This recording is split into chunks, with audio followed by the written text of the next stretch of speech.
नमस्कार.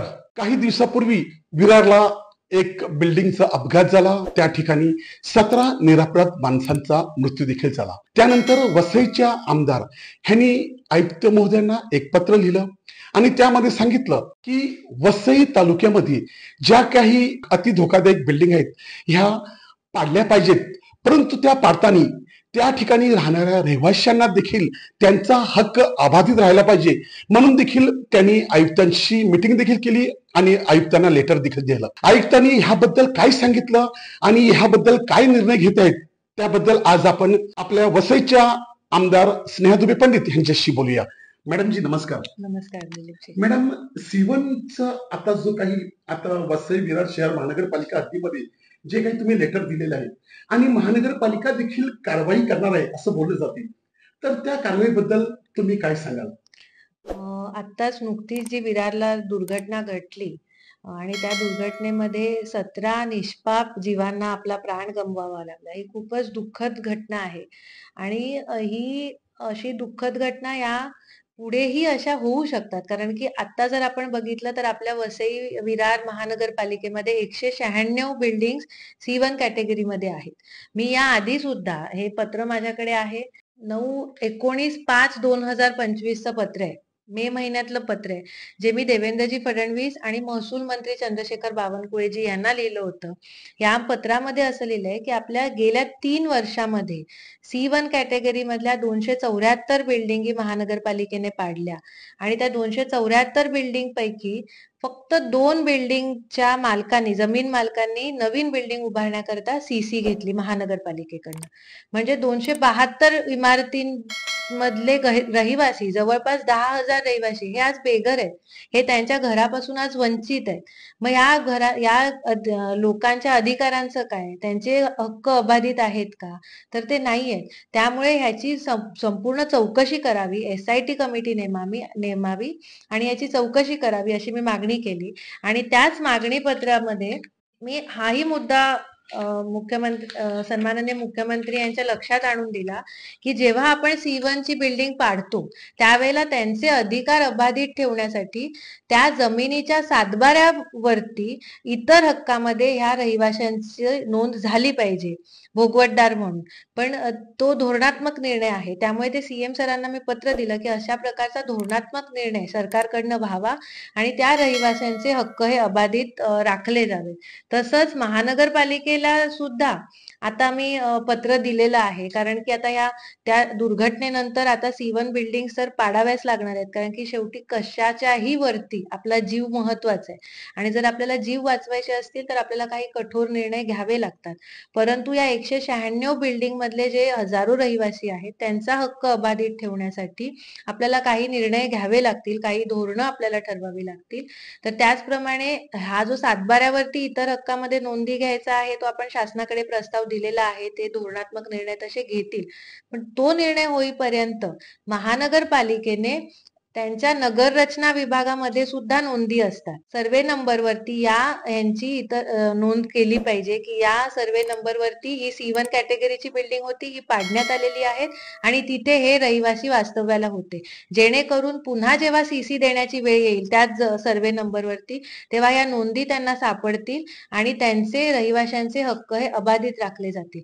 तसंच ही माहिती संपूर्ण महानगरपालिकेच्या संकेतस्थळ आहेत, वेबसाईट आहे, त्या वेबसाईटवरती पब्लिश केली पाहिजे, जेणेकरून सर्व लोकांना ही माहिती खुली होईल, लोकांमध्ये जनजागृती निर्माण होईल आणि एक समजा आज एका जागेवरची इमारत पाडली तर पुढच्या 4 वर्षांनी 5 वर्षांनी जरी तिथला मालक CC घ्यायला गेला तरी सुद्धा ती माहिती वेबसाईटवरती उपलब्ध असेल आणि त्यावेळेला त्या महानगरपालिकेचे जे कोणी अधिकारी त्यावेळेला तिथे कार्यरत असतील त्यांनी त्या रहिवाशांचे अधिकार संरक्षित करण्याची जबाबदारी ही महानगरपालिकेच्या अधिकाऱ्यांची राहील. त्याच्यामुळे असं एक आपल्याला पारदर्शक एक धोरण, पारदर्शक कार्यपद्धती आपल्याला अवलंबावी लागेल.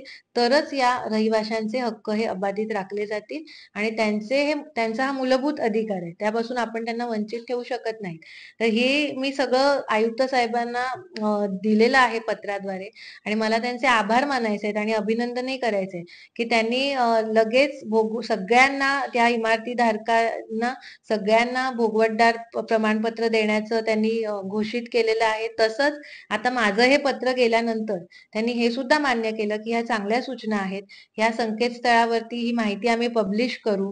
त्यांच्या नगररचना विभागामध्येही ह्याच्या नोंदी घेऊ, जेणेकरून यांचे हक्क हे अबाधित राहिले जातील. आता ज्या C1च्या अधिकृत बिल्डिंग आणि अनधिकृत बिल्डिंग ह्या दोघांमध्ये काही तफावत असणार आहे, की दोघांना एकाच लेवलचे भोगवट देणार आहे? बघा, त्यामध्ये आता 3 प्रकार असणार आहेत. एकतर ज्यांच्याकडे रजिस्टर्ड एग्रीमेंट आहेत बिल्डिंगचे, त्यांचा इतर हक्कामध्ये त्यांची नोंद होणार. दुसरं आहे जे भाडे तत्वावरती राहणार, तिकडे ते मेन्शन होणार की हे भाडे तत्वाने राहत होते, परंतु त्यांचे इतर, कारण की ते राहत होते ना तिथे इतके वर्ष, त्याच्यामुळे त्यांचेही हक्क अबाधित राहिले पाहिजे.